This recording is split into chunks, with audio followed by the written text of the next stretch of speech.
Welcome into Sports Idiot Nation. Today is Friday, September 19th. We got the fearsome foursome here to talk everything football. So we got the Dolphins covered. Also, we'll find out if anyone cares about another company coming up with this LA Clipper thing. And we may find out what is cancel culture. Sports, comedy, pop culture, and everything in between. By idiots, for idiots. The Dolphins might have covered, but the reality is they're nothing more than the Kanye West of the NFL. They're the gayest fish in the sea. This is Sports Idiot Nation.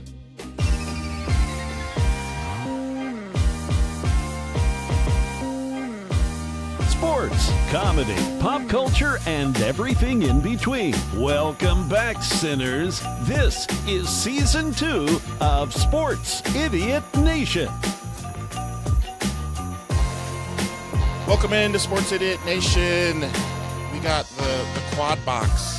I love when we have our all four of us. Quad it's always box. good. Joined by Mr. T.I., Mr. 34,000 followers strong, miles behind enemy lines, and our guru. Much respect to the brother from literally another mother, Alex Marino. Let's get into this game last night that was like actually a pretty good football game, because when you have Buffalo sleepwalking through the game and Miami trying to show that they belong in the NFL for 3.5 quarters until Tua blows it, you're like, well, this is actually a good football game. I guess I won't go to bed. So, Alex, what did you see? Are your clients happy with some of the decisions? You know, you had Jalen Waddle, you got Keon Coleman. Oh wait, that's me. I have Keon Coleman and I have Waddle, and I sat Coleman, who got like 4 points, and Jalen Waddle got me about 13. So I'm living good. But what did you think? It was a shit show for a lot of this here, but we got, I'd say it's still one of the better Thursday night games that we've had. We actually had a lot of action, going on finally. And Tua, he didn't take a lot of sacks. And I think like that was the difference between this and the other couple games, because he had time in the pocket. He still made some really bad decisions inside the pocket, but we got some Tyreek love. We got some Waddle love. Yeah, no Keon Coleman love. He's getting shut down out there. But they love the tight ends. I mean, that was one thing that I noticed. Like, I don't know if you guys saw, but they ran like a six tight end set at one point, and it's the most tight ends I've ever seen on the field at once. Yeah, there's a lot of tight ends. I didn't even know where to look, What I thought about the game was, I guess one thing is, going back to what we said about Miami, it's like we just can't figure out yet if Miami is just terrible or if it's just early in the season. Because like we said, the Colts just destroyed them, And then you kind of look back the next game, and then it's like, all right, well, Miami hung for a little bit. Now everybody, the Buffalo darlings, everyone loves Buffalo. They could have almost beat them if they didn't have Tua. And I think another advantage that the Dolphins have that they just probably need to exploit is they just need to let Tua run the ball more, because if I was a professional football player, the last thing I want to do is tackle that guy. I feel like I'm about to give him another concussion. I'm going to back off. I'm going to let somebody else do it, and he could probably just waltz right into the end zone. So, Dolphins were right there in the end. I like we were saying, Buffalo is hard to hate against. We all kind of secretly love them, but it would have been fun to see Miami win that game at least. But now, 0-3, it's a death sentence. Almost a death sentence for me for leaving Tyreek Hill on my bench 2 weeks in a row. Ugh, ouch. I'm glad that the NFL heard me last week and they're starting to uneff themselves, because I was right in the middle of watching Rice at Charlotte, but then seeing that this game was tied, I had to flip over to Amazon. But I mean, the Rice Owls starting 3-1. It's like their best start in 65 years. The Dolphins. The Rice Owls should play the Miami Dolphins next week. Yeah, let's just blend it. Darius Rucker, the Dolphins make me cry. Yeah, I told my kid that he was going to have to get himself to bed tonight because I was tuned into the Rice Owls. Road Warriors. Good old Who- Rice. Dolphins tried to do it themselves, but Tua's got a Tua. I did see a good sign. You all probably saw it. So it had the little Dolphin side said "Squish the fish." I was like, okay, that's a good one. I like that one. Squish the fish. It gave me like, kind of like old school like 70s political sign vibes or something.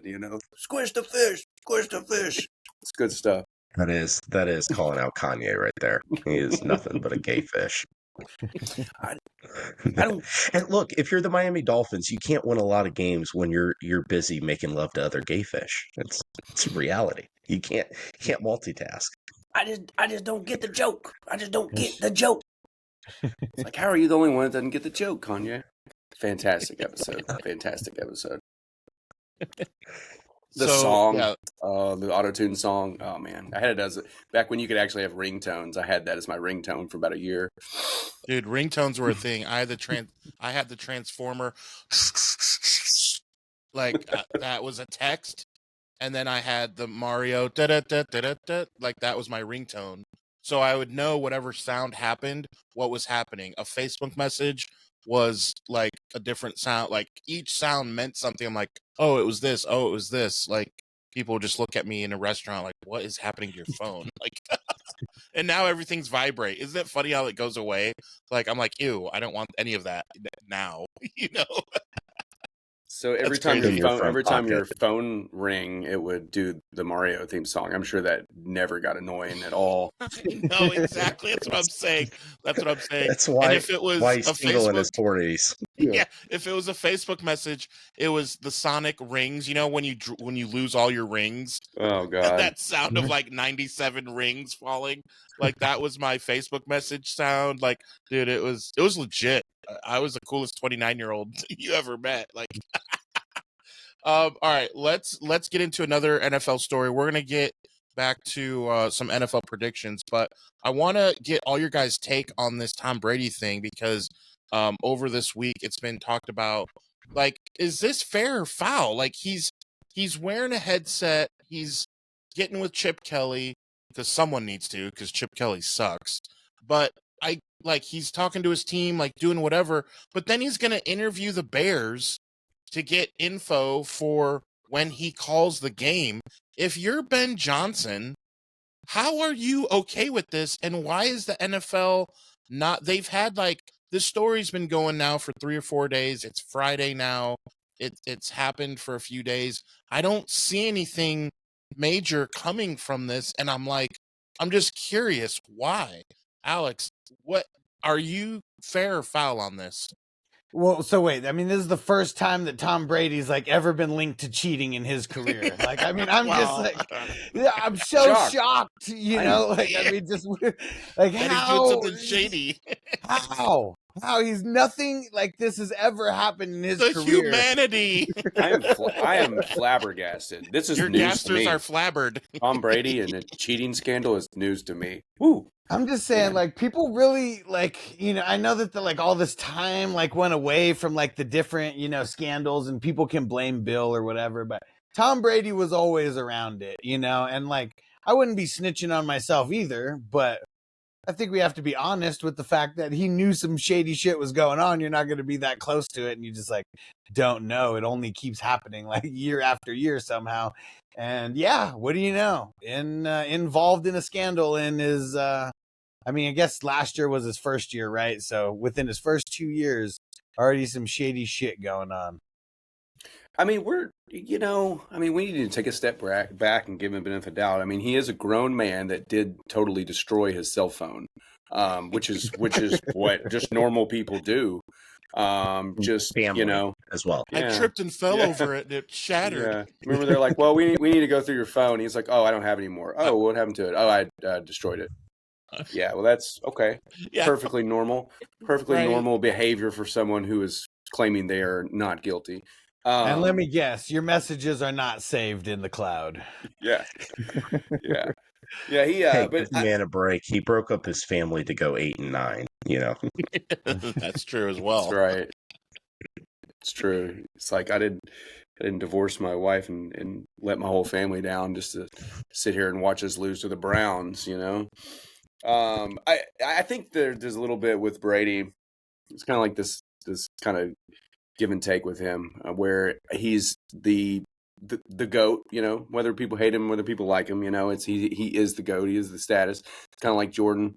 Everybody's going to kiss his ass. Everybody's going to want to be around him. Everybody's going to smile and nod, but you know, behind closed doors, they're all going to say what they think about him. And it's kind of where I think Brady's at. So he feels like he can get a pass on this kind of stuff because of who he is. Normal Joe Schmo isn't going to get a pass on that. He knows the media is going to turn a blind eye. It's equivalent. I brought it up on the show before. Is the equivalent of the Cam Newton, Tom Brady treatment. Cam Newton and Tom Brady did the same exact thing.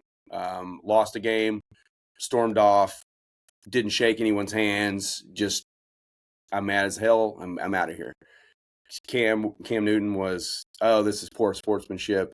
What a terrible person. He needs to be a man about this. And when they spun Tom Brady, it was, oh, that's just the competitor in him. Fiery. You know? And it's like, you know, Tom Brady just gets a pass on a lot of bullshit, you know, so that's kind of where I stand on it. I call foul, but he's going to get away with shit like that just because who he is. Yeah, I guess at the end of the day, Ben Johnson just won't give a lot of info. I mean, Miles, is that how you see it?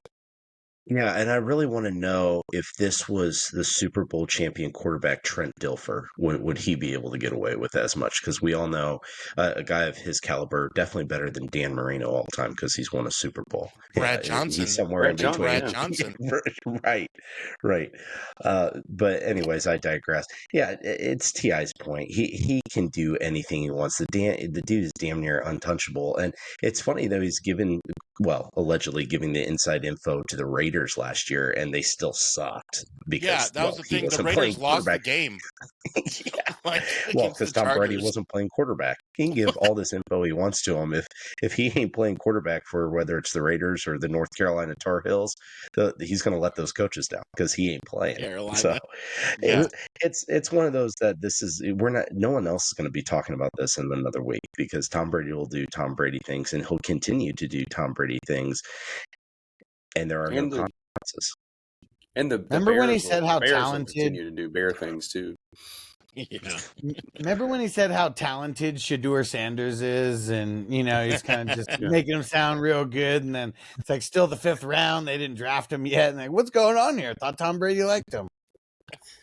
Well, he was drafted before Tom Brady was, though. Yeah, that's right. He was waiting for him to be a 6th rounder and knew he'd hit. But I think that was just a favor. He was just doing a favor for his dear old daddy there. I'm sure they had some talks. Hey, man, talk my son up outside of before the draft. You know, let's get him in there.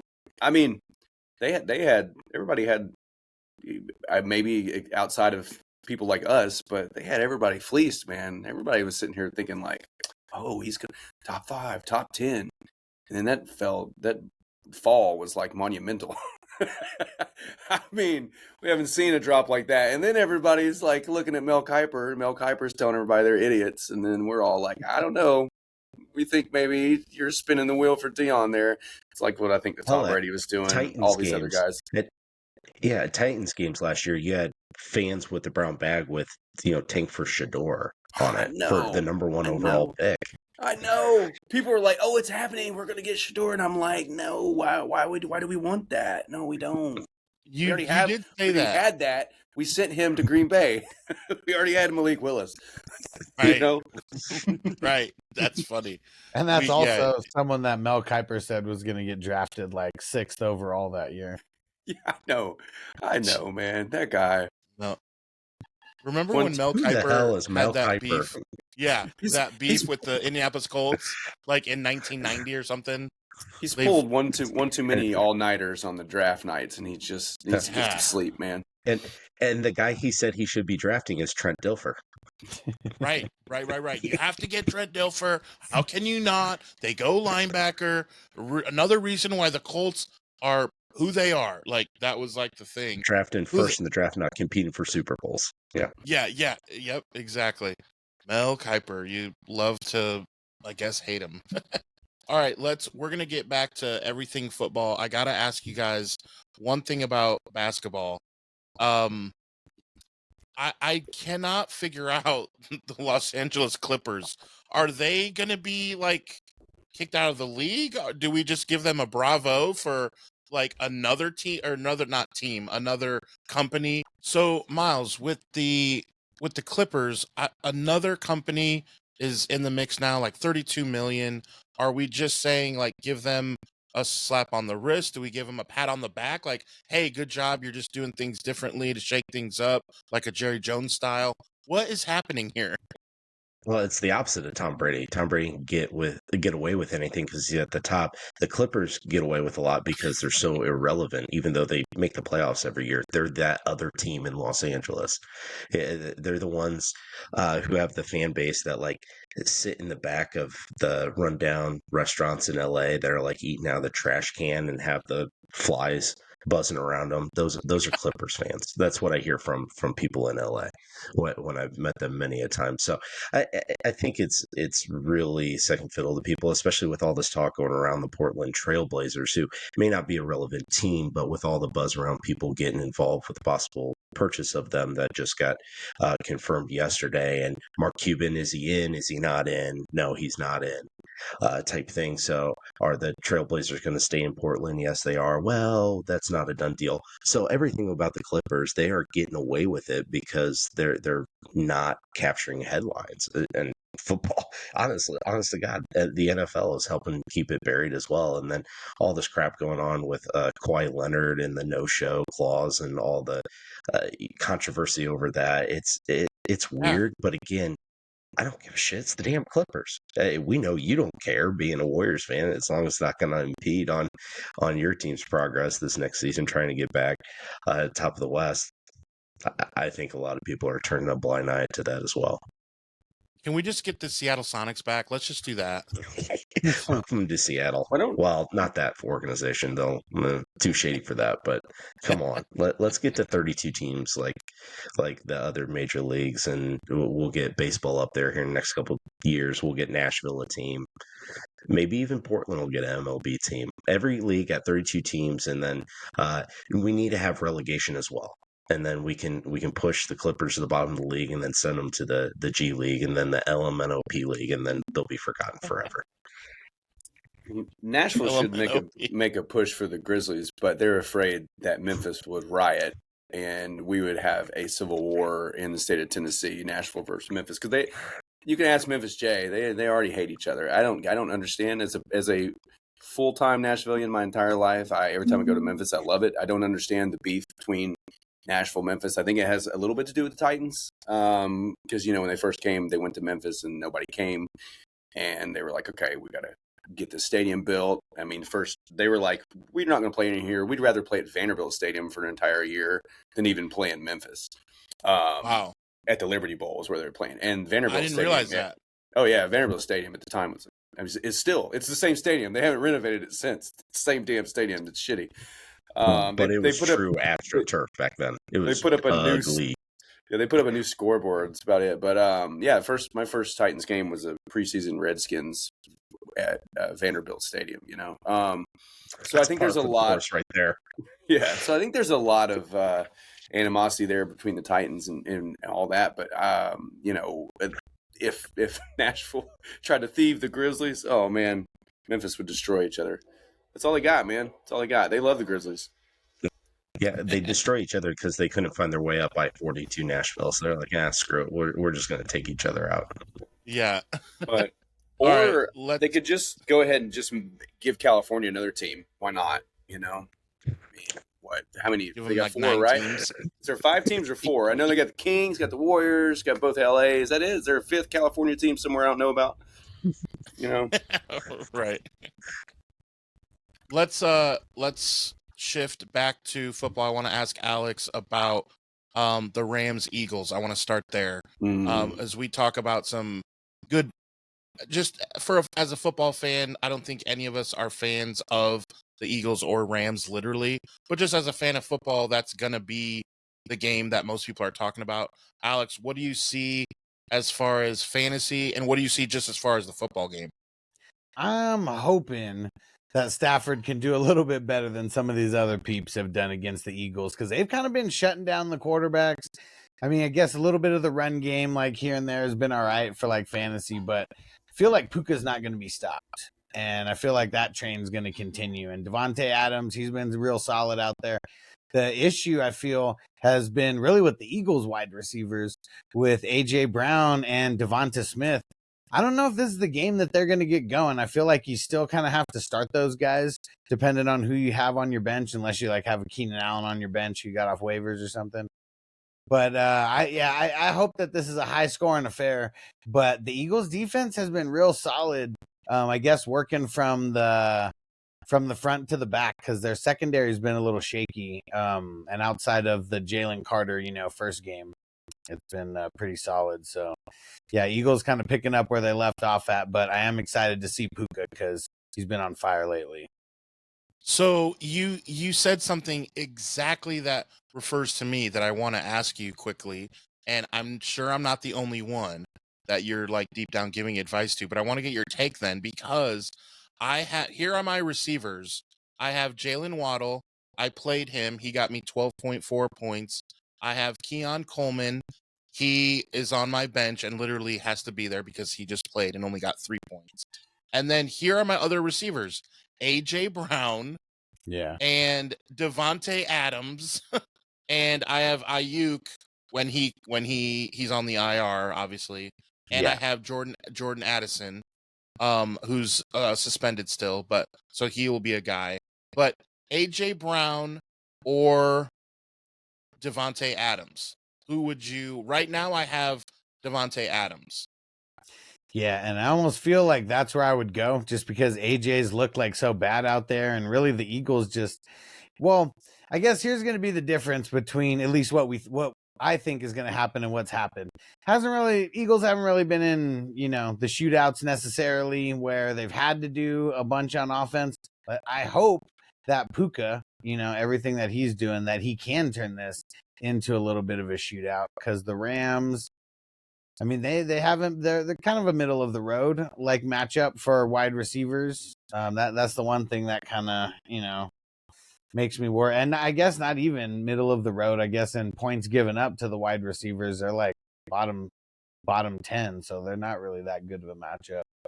I'm probably going Devontae Adams. The reality is A.J. Brown just hasn't been the same since he left Tennessee. He left, his career's imploded. The Titans have won a Super Bowl. They're at another Super Bowl, right? That's what's happened in this universe, correct? Start Devontae Adams. Yeah, we need to make a trade for A.J. Brown. We would offer up Brian Callahan and Bill Callahan for A.J. Brown straight up. And Mrs. Callahan and Tommy Callahan.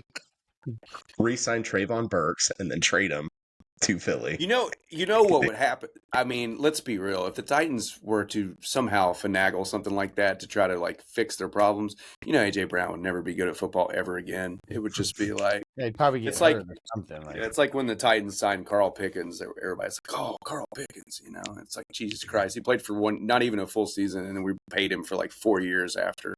He's getting that Bobby Bonilla money. So yeah, that would be what the Titans would do, That July 1st money. But hey, Cam Moore could use a guy like A.J. Brown to help him along the way. But AJ's a winner now, though. He's a winner now. Remember, that's what he told Kevin Byard when he got traded there. You're a winner now. He wasn't lying. You're a winner, Harry. Alex, Chargers at home against the Broncos. What do you got there? That one's gonna be a tough matchup. I do think that the Chargers are gonna be the ones to come away victorious. I think that Bo Nix, you kind of see it when he gets the pressure. I don't know if the Chargers are really gonna be able to bring pressure from all angles. I know they're missing Khalil Mack, old man Mack, but Bo Nix, I've seen kind of two faces of him, and if he gets the pressure on him, he's really not that good with the quick decision making, and the way that him and Sutton really need to get together on something because I don't know how the connection with Troy. Well, I guess I know why the connection is better with Troy Franklin, but I wouldn't think that the connection between Troy Franklin and Bo Nix would seem 10 times better than Bo Nix and Cortland Sutton at this point of the season. Yeah, I was just about to say, I was like, the Troy Franklin touchdowns are cute and all, but I think they probably need to expect more out of their playmakers. But you did say the two sides of Bo Nix. It's the Bo Nix, and then there's Bo Picks. And when you get Bo Picks, Little Bo that Peep. that dude is going to be chucking it everywhere, making dumb decisions. Like I said, I saw him at his worst at Auburn, and I saw him a few times at his best. Not like at Oregon, where he was tailor made to his skill set. But I mean, there were times in Auburn I was like, "Oh man, this dude's a real deal." And then I'd see games, I'd be like, "What in the hell are you doing? What do you see? Why in the world did you even try to do that?" So Yeah. he's there. It's always waiting to come out. And there's a lot of tape on him now. So we'll see. I mean, look at the fall off of freaking CJ Stroud. I mean, you have that flash in the pan first year, and then everybody schemes you, and then you're pretty average. So he's got to do something to step it up. But Right. I That's why I thought Bo was going to have a good first year. He was going to get coddled. He was coming into the perfect system that he would get enough protection, and On Peyton. he would see it as that afterthought. Yeah, right, exactly. And he get coddled and he have that good first year, but once he gets exposed and he gets rattled, he is who we thought he was. And that's Which is who as an Auburn it's Tiger. better than Caleb Yes. Williams. Well, I was going to say, Alex, I was going to tell Alex, I think I'm aligned with him on the Chargers there. But what I was going to say afterwards, when they're celebrating their victory, just don't try to get a photo with Keenan Allen or autograph or anything, Nah, man, he's a bitch. I'm just gonna keep saying it. Like if you only have one interaction with anyone, if you ever have any interaction and it's just a bad one, it could be a 15-second one, it could be a minute one. You're just not gonna talk good about that person ever. So even online. So there's an NFL memes page that says Keenan Allen wasn't washed, he was just with the Bears. And here comes Alex Marino with a comment that says Roma Dunze's still better. And I'm like, I know what that's about. I just chuckle, dude. Like, you are going for it. And dude, not one of us at Sports Unit Nation or any of our listeners would begrudge you at all. Like, everyone has had an experience with someone that they thought would be cool. Like, you meet someone famous and it doesn't go well, and you're like, no, screw that guy. That was 18 years ago. I don't care. Like, we do not begrudge you at all. We're on board with it. And one thing I can tell you is I'm starting him in more leagues than whoever, would think negatively about me. I'm starting him in more leagues than you for sure. Yep. Well, Alex, I just want to say, as long as you can smack my bitch up for 18 points this week, you can hate on him as much as you want. I can't change at this point, funny. because I need him to do good for me. And if I if I let him think that the pressure's not on, he might just start to coast, so we're not doing that. Yeah, True. we're not doing that. It's true. Eat, boy, eat. Keep him on his toes. Eat your food, Tina. So we talked a little bit about Caleb Williams. It's not like the sexiest matchup, but it is kind of one of those funny matchups where you're like, okay, both teams might be trash. Both teams can play good for 18 seconds at a time. The Bears host the Cowboys. Are we going to pull in Orlovsky? He's saying, everyone back off Caleb, back off the kid, let him play. I say, back off Jared Allen, let him run through the back of the end zone and get a safety, as Orlovsky did with the Lions. I still think it's hilarious that Dan Orlovsky has a job talking about football and talking about quarterback when he ran for 8 seconds out of the end zone, clueless, with Jared Allen just celebrating, running by him, saying, "Thanks, buddy." That is so hilarious to me. But are we backing off Caleb? If he sucks this game, do we give him another 5 weeks? How does this work? Does anybody would anybody say that Russell Wilson sucked a couple weeks ago and then he just goes and completely shreds the Cowboys? But I know they didn't have 500 yards. DeRon Bland, but that's still just one player. And I don't know. I guess there's a reason why the Cowboys and the Giants, they're the teams that you want to play your wide receivers against right now. But the numbers are kind of skewed early. But yeah, Cowboys are who we thought they were. And what's his name? Elam out there, like he's getting roasted. And yeah, play your wide receivers and against those guys. Look, I told Yeah. you boys when I went out and scouted the Cowboys at their first practice this season, said their offense is going to light it up, their defense is going to be abysmal. And that was even before the Micah Parsons trade. That was about 3 days before that.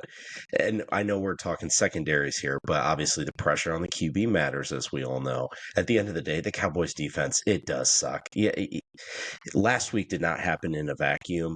Their defense is going to have trouble. And the Bears are going to put up points this week. They are. They're going to lose the football game at home, but that game's going to be in the upper 20s, low 30s. I think Caleb Williams is going to be all right this week at home. T.I., do you think if the Cowboys had a player that could maybe get a lot of offensive line penalties, take up a lot of double teams, have a good edge rush, man, I wonder what the Cowboys could do with a player like that. Who in the NFL do you think that maybe they should look at getting? Well, a lot of people like to knock Jerry Jones and his expertise or lack thereof, depending on your outlook. But people say he can't put together a Super Bowl winning roster, and he is proving that he is doing that in Green Bay right now. So, I was like, I where are you think going with this? I think we just need to give him a little bit of slack and A little just credit, just let him cook. Nobody draws doodles like him in important team meetings. So he's right there. He is. I hear he's in the runnings for Weekend at Bernie's 3. So trying to reboot. They're rebooting all the 80s, so they're going to reboot it with Jerry Jones. As long as he sticks out for the shooting, because it's going to take a while to shoot it. I don't know if he's got a year left in his lifespan, but he sure doesn't look like it. Old crypt keeper looking son of a bitch. But no, I think that the Cowboys are just forever cursed. I think they can always put up points. They can always have a good offense. They always have weapons. Doesn't matter, Ezekiel Elliott. Doesn't matter like where CeeDee Lamb, Des Bryant. They always have these stars. But I just think their lack of defense in the last 20 years is just. There was that 1 year though. They had that 1 year. They had that just insane defense. Of course, I think the year Dak got hurt. I can't remember what happened, but they just always can put up 50, 60 points, but never win. So until they figure out their defense and stop shipping their players everywhere to other teams to win championships, it's smooth sailing. And speaking of, talking about the Packers, they've got the Browns this week. So I think we'll really see, because the Browns, I think, is probably the best defense they've played yet. And, Packers is probably the best offense the Browns have played. Well, they did play the Ravens, so I won't knock that. But, I think we're going to realize who Green Bay is after That's in this division. Week. That's in your division where it's Sure. a little skewed. Yeah.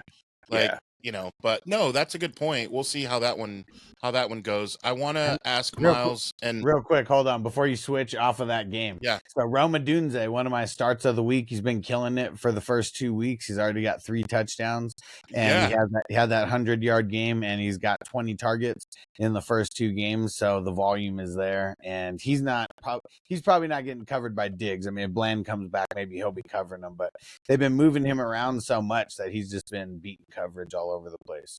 And even in the first game, backfield. Yeah, even the first game, he only had 37 yards, but he had 6 receptions and he had the touchdown. So, even in a low yardage game, he still made up for it with the receptions and the touchdown. Yeah, no, that's big. Yeah, one there.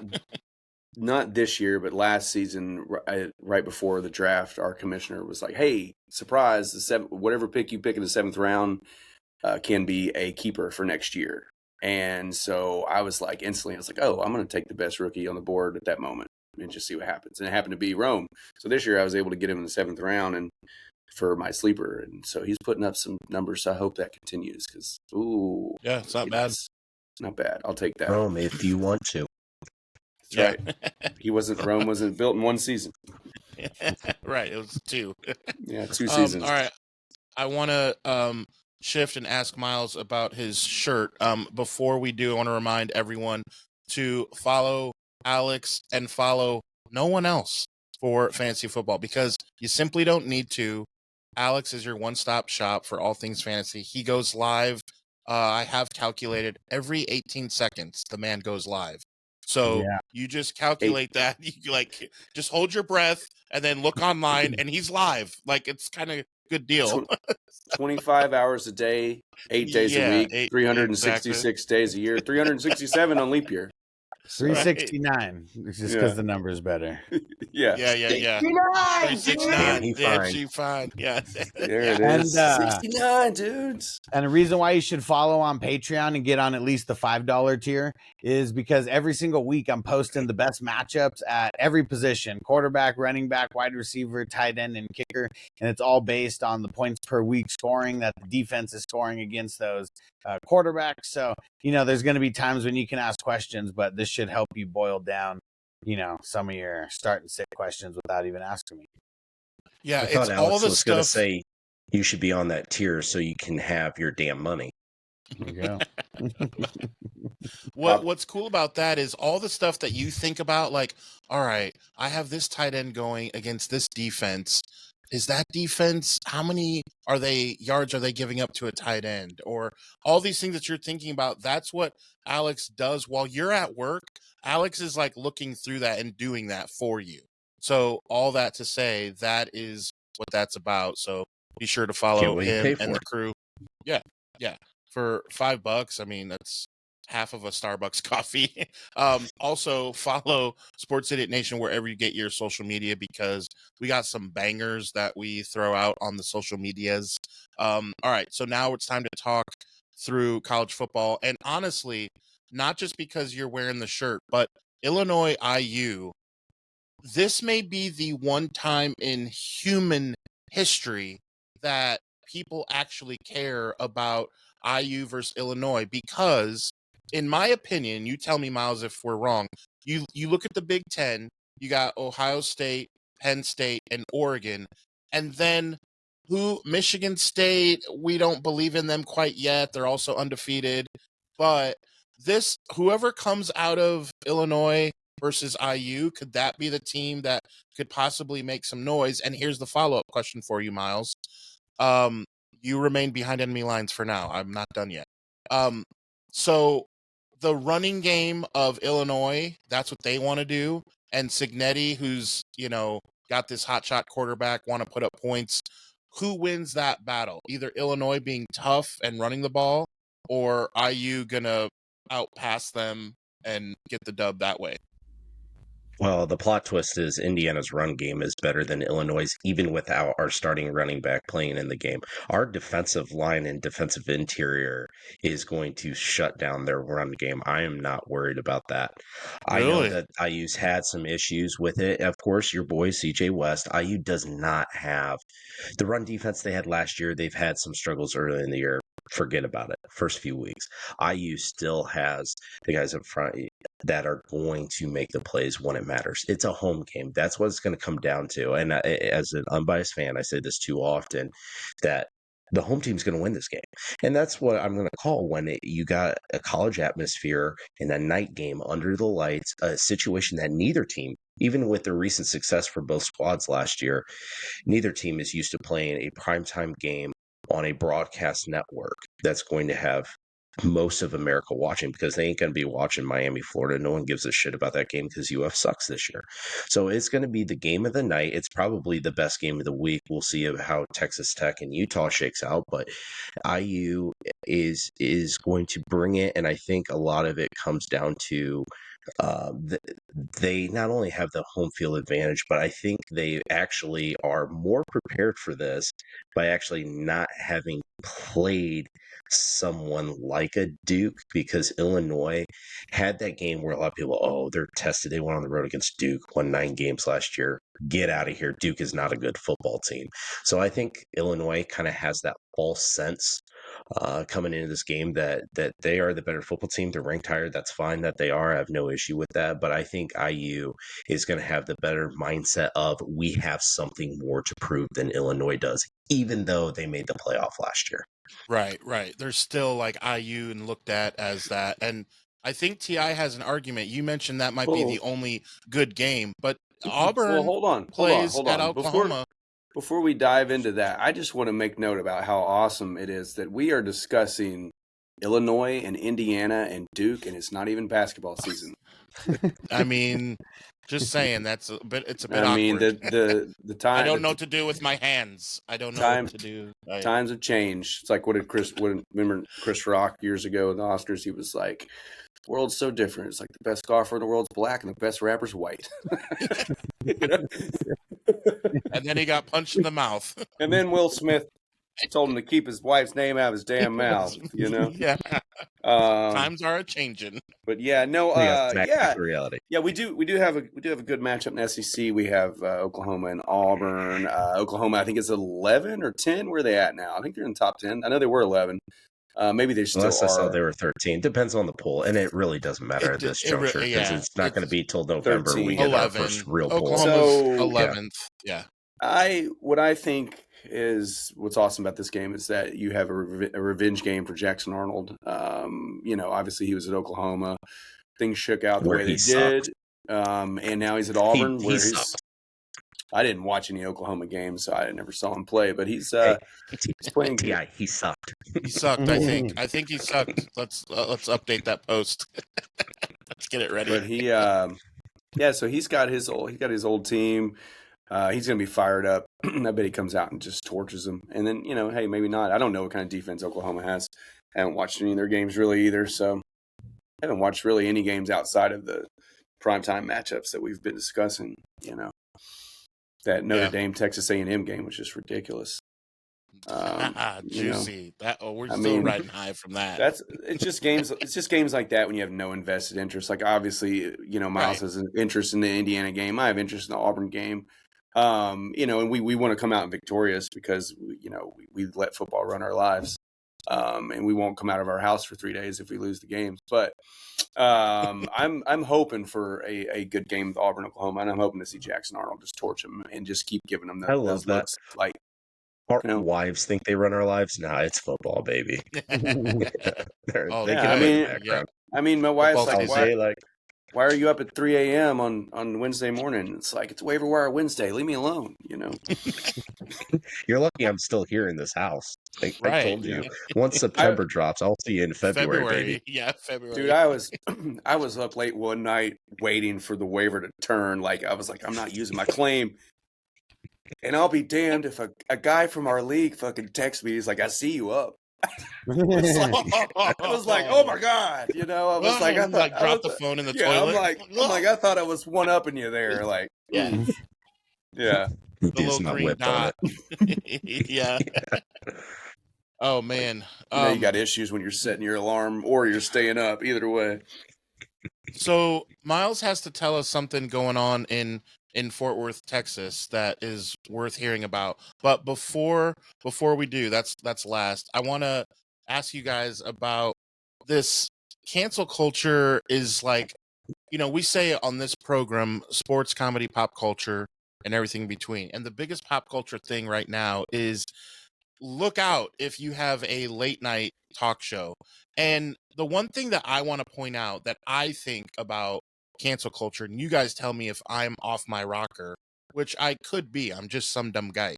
But to me, cancel culture is where you look back from 10 years ago, find out that someone tweeted or said something against women or something that is at now that you can't get away with saying, and then you cancel him and you don't support him, or whatever, you don't buy his t-shirts, you don't watch his show, or whatever.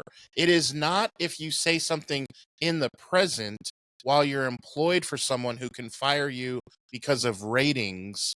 And so all that to say, my opinion on this is that I don't think Jimmy Kimmel is like cancel culture, because and Stephen Colbert, all this stuff, their ratings are going down.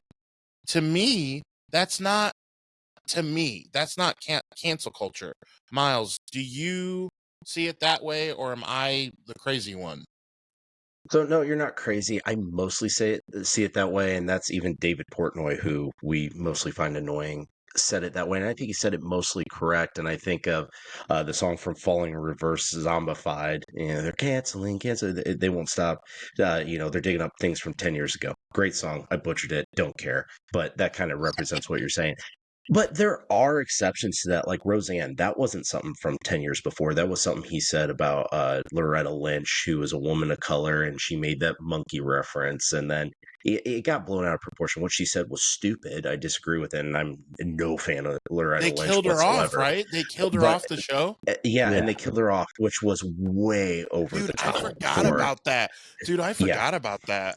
Yeah, but that isn't something that we could bring in defamation for. So a lot of what's going on now, not just Jimmy Kimmel, but elsewhere, it's like, you're going online and you're borderline, or if not just flat out celebrating a tragedy. I don't want you working for my company. As much as you do have the free speech to say that, I have the free speech, either being an employer or running the company, to have you no longer be employed You're here. That has fired. nothing to do with government. You're Everything fired. with Kimmel, you're hearing it from every side where it's like, well, the FCC's demanding this of Disney/ABC of this. And it's like, it's kind of partly true, but it is mostly true. ABC was looking for an out here. And now that they got one, they're jumping all over it. It is not the high pressure from the FCC, although you can claim it. And yes, even the FCC Yeah. openly admits that.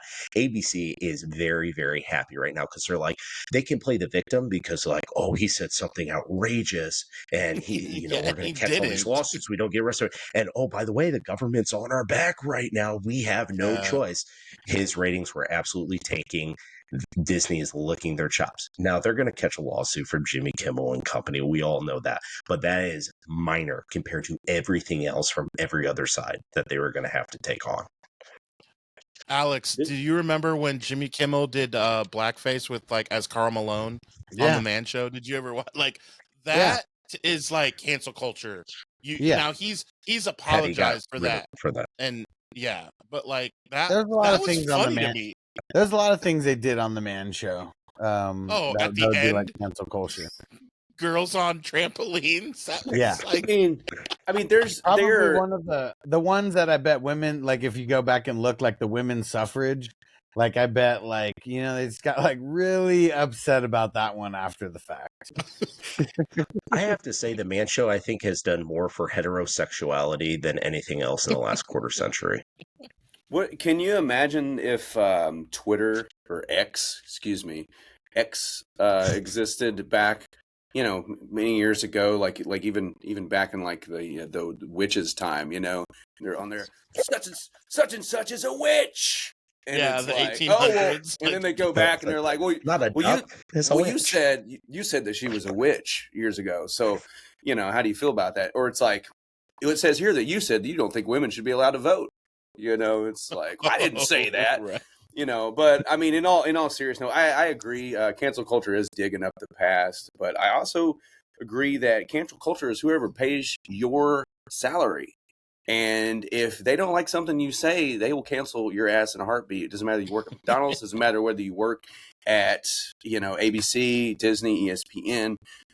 Disney has that Star Wars, Marvel money, and anything that you do to mess with it, for them to attract more money. And they canceled the female actress because of her political following off Star Wars. They don't. In both, I mean, Brie, what's her face, Captain Marvel. She had a lot of controversy for things that she said. Like, they will come to you. It's funny how this is talking about the comic book thing, but let's take the James Gunn story, right? So James Gunn's killing it for Marvel, working on Guardians of the Galaxy 3. The whole cast loves him.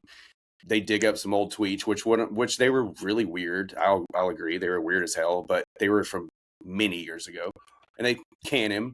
All the actors and actresses are like, well, we're not doing this movie if you don't bring him back, So Marvel's like, okay, we bring him back. Guardians of the Galaxy 3 is a huge hit.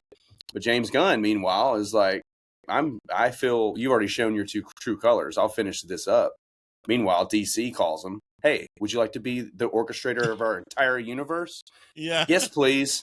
And it's like that right there. Marvel, ABC, whoever, Disney was thinking that they were trying to make a point right there, and it totally backfired on them. And then they lost literally their golden goose, who is now working for their competitor.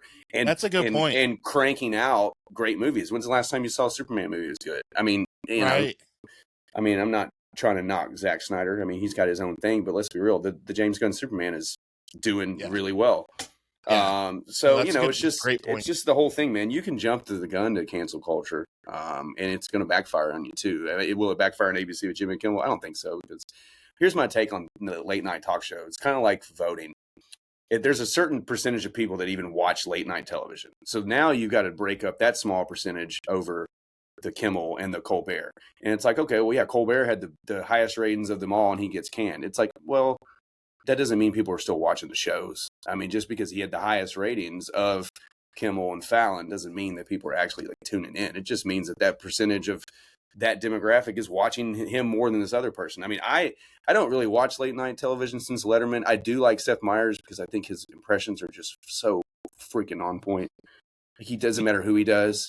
I mean, it's like I was watching one the other night, and I swear I was just in tears laughing at his impressions. But it's like I just don't really, you know, the James Corden stuff. Like he had some weird stuff going on, and where he was doing, you know, he had an interesting talk show for a while, and then people stopped watching it. Like you got to really be good to keep people's interest. And you know, I just think I'm kind of with Miles. ABC is probably looking for an out. Hey, I got a window here. I'm gonna go ahead and take it, and now we have an opportunity to bring in somebody huge name, somebody that's maybe been on the bubble. You know, it's kind of like they did with Fallon back in the day. Like, I think Fallon is not going anywhere. I know there's been, you know, I know Trump was like, let's get rid of Seth and Fallon too. I think Fallon does a pretty good job. I don't really like Fallon's show per se, but I think he's funny. I think the skits they do are silly enough and zany enough to keep people's interest. Yeah. Like my wife tunes into Fallon and that's about it. You And know, it's so the it's like, Tonight of Show. those, I feel like that's different. Like yeah. the Well, that's Tonight what I'm Show. yeah, Is, yeah, the three, sure. you know, of the three, he was the least political. Not that he wasn't political, but of those three, he was the least political, and that helps him. That goes a long way. When yeah, your most known bits, like the Friday night notes, the thank you notes, catching up on the emails, Mm-hmm. not political at all. Whereas the right. biggest bits from Kimmel and from Colbert were always political, and that didn't really work in their favor. It usually backfired on them. Whereas Kimmel, he talks politics, but that's not what makes a soundbite that, you know, catches the reels and the hits for those reels. The best thing that Fallon did ever is had Jerry Seinfeld on. They had a wheel that they hit, and it was like 20 bits over the last 20 years that Seinfeld did, and it would go on the teleprompter, and they had to both read them as Jerry Seinfeld to see who Mm-hmm. was the better Seinfeld. See, And Fallon crushed it. yeah, He crushed it. that's where he sets himself apart. His musical Yeah. abilities, his talents, And like Yeah. that his stuff is, yeah. his Neil Young singing Yeah. Fresh Prince It was good. was. Yeah. Yeah. I mean, when I first saw it for about 15 seconds, I was like, You're like, what what is going on here? Yeah. My And with dad, Justin Timberlake, the stuff he yeah, does, I mean, it's funny. Like it my sets dad it was a apart. huge So, Neil Young fan growing up, and like always like preached Neil Young, and so I was, you know, really a big fan of him. And I saw that it threw me for a loop for a second. I was like, Jesus Christ, is Neil Young really singing Fresh Prince? What is going on? I mean, it was so good. You know, that's where Jimmy yeah, Fallon sets himself apart. You know, he doesn't have to do the same old to keep people interested. So I mean, I think he's safe, but. yeah, And I don't think a lot of people watch Seth Meyers. It's late. I don't think a lot of people it's too do. late, And right? I don't watch his whole show. I just watch A Closer Look, and then I watch like some other things. You know, The Closer Look always cracks me up. That's where you get his impressions, man. I'm telling you, there's nobody that does impressions like him on TV. Maybe that the guy that used to do all the stuff for the football. What's his name? You know, he was Frank doing Caliendo. yeah, he's good, but that's a different kind of impressions. That's That's like different. Yeah, he doesn't have a show. He doesn't have a yeah. show. So He's he's a gimmick. really good too, but you know, but yeah, I don't really care. You know, I never really just got into Kimmel, so I mean, it didn't. I watch it sometimes when some musical guests are on, but or they'd since they're ABC, they would show the new trailer for the new Marvel movie or something, and I would tune in. But other than that, I was like, I don't really care. I didn't even find Yeah. out he got canned until afternoon yesterday. Saw you guys talking about it in the chat, and I was like, You oh. know who ABC should replace him with? Adam Carolla. That'd be hilarious. He's funnier. Be He's good. funnier. That's how. See, he made a huge career. Jimmy Kimmel made a big career off of riding the coattails of Adam Carolla, who is 10 times Carolla. funnier than Yes. he is. Yeah. Very, very funny. All right, let's get you guys out of here on this story here. Reminder: new shows of Sports Edit Nation come to you every Monday, Wednesday, and Friday. Again, follow Alex and just Alex for all things fantasy football. Miles has to tell us about these tacos, dude. Dude, okay, so I swear to God, Fort Worth is becoming the newest underrated city in America. So, caught on the Dallas, Texas TV, which is super popular page on Facebook, that on the west end of downtown Fort Worth, they have a new ATM machine. This is no normal ATM machine. On Friday nights and Saturday nights from 10 a.m. to 2:45 a.m. You can go withdraw street tacos. I am 100% in. First Saturday of every month down on Sundance Square, you have the Latin night, which is fun for me, obviously, and the family. So I'm going to have to pop over to Bledsoe over by Trinity Park and check out these street tacos. Dude, stay tuned because I those have a will question be real quick. those will be reels and stuff. Miles will Yeah. post these on Sports Idiot Nation. So what happens at Oh, it'll 2:40? happen. What happens at 2:45 though? Do they turn into breakfast tacos? I mean, what's going on? Why I at am confident that 2:45? they're going to run out by like 1 a.m. of Yeah. tacos. So it's dude, it's Won't called matter. funky lime hospitality. How is this long company doing it? how long So does you it know take it's me to going to be lit. drive? How long does it take me to drive to Fort Worth right now? Yeah. Oh, just a Yeah. cool 10 and a half hours at least. I got it, man. Get me some of those breakfast tacos post I'll see you 2:45 here. I'll a.m. see you on another time. Yeah. Do you only get Yeah. just one choice of taco? And by the way, if that restaurant or vending machine or whatever it is listening to this podcast, Vending machine. we would be interested Yeah. in It's an having you ATM. Have some respect. have some It's an respect. ATM. It's a Vending- different kind of robot distribution. Not a Okay, vending machine. yeah, Gosh. it's a different kind of computer robot distribution. My God, Well, Yeah. If you've ever seen Maximum Overdrive, the vending machines kill you. The ATMs just spit out money at you. So, vending machine would win the battle. So, Get some How hot this sauce man- right in the How this man has 34,000 followers, I truly will never know. But it is the truth. it's because of my my knowledge of Stephen King 80 horror movies. I think it's because you're an idiot, but that remains to be seen. Again, new episodes come to you of Sports Idiot Nation every Monday, Wednesday, and Friday, which means we will see you Monday. Thank you for watching this episode of Sports Idiot Nation. Remember, we are on all social media and on YouTube, and the podcast can be found on Spotify and Apple Podcast.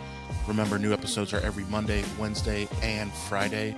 And remember, because you watch Sports Idiot Nation, You would be the smartest idiot in the whole world.